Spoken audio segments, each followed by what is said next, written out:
Hello everyone, so we're here to explain the case for non-class learning session number 3. So basically the story starts, it's Fiona speaks to her uncle about buying dental equipment since the uncle was retiring soon and he didn't need it anymore. And they agreed upon the price of 15,000 euros, but he told Fiona to please reply quickly since he had a really good offer from a colleague of his. So Fiona had the problem that she couldn't gather that much money in such short notice. So what she did was she sent a message to the uncle's company to see if she could pay instead of in September, more in December, closer to Christmas. Unfortunately, the uncle, when he got the message, he was at a convention, so his assistant had to take the message, and he never got it in time. So later on, 2 weeks later, Fiona goes and gets a loan for 15,000 euros to be able to pay for the equipment. Yet, then 2 days later, she gets the message from the uncle that he had already sold the equipment to someone else. So we're here to analyze if this contract was valid and who is in the right. So you may be wondering whether you can have a contract between family members. So first of all, it is important to know what a contract is. So it's an agreement between two private parties that creates mutual legal obligations between both of them. And a contract can be either written or oral. And however, oral contracts are more challenging to enforce because they should be avoided. So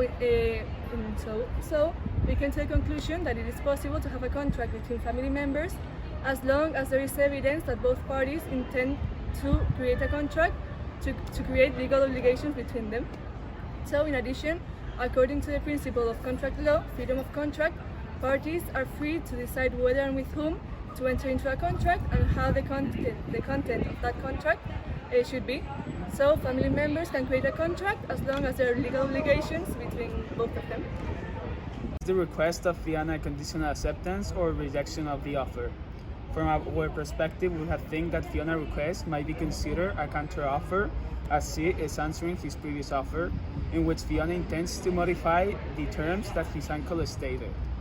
So, as we have seen in class, this is considered a counteroffer, in which Fiona automatically will reject the previous offer and requires acceptance of the conditions that has put to her uncle by some terms. Therefore, we can state that this request of Fiona is a conditional acceptance.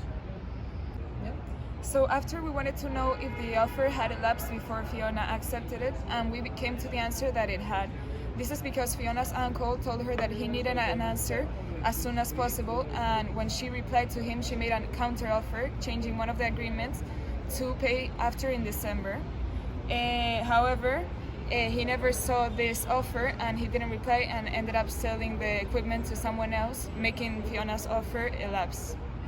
So now we're going to analyze if there's a valid contract between Fiona and Paul. A contract is composed of 6 elements in order to be considered as valid. So the first step of a contract would be the test of intention. So this means that the contract must be considered by both parties as a binding agreement having legal consequences for them. However, Fiona's uncle only made an offer to her without having legal consequences, therefore making the contract not valid. Also, certainty in law of a contract would be when a contract is incomplete or uncertain. And this could make the contract unenforceable, which means that it won't result into a binding contract. In addition, it must be clearly communicated that the offeree has a chance to accept or reject it. So Fiona's uncle only told her to pay, quote, fairly quickly, therefore not giving her a concrete chance to accept or reject the offer. Therefore, the contract is incomplete and uncertain, which makes the contract unenforceable. Thus, a contract must be distinguishable from an invitation to treat in order to be valid. So as a result, this is more of an invitation to treat and not a valid contract.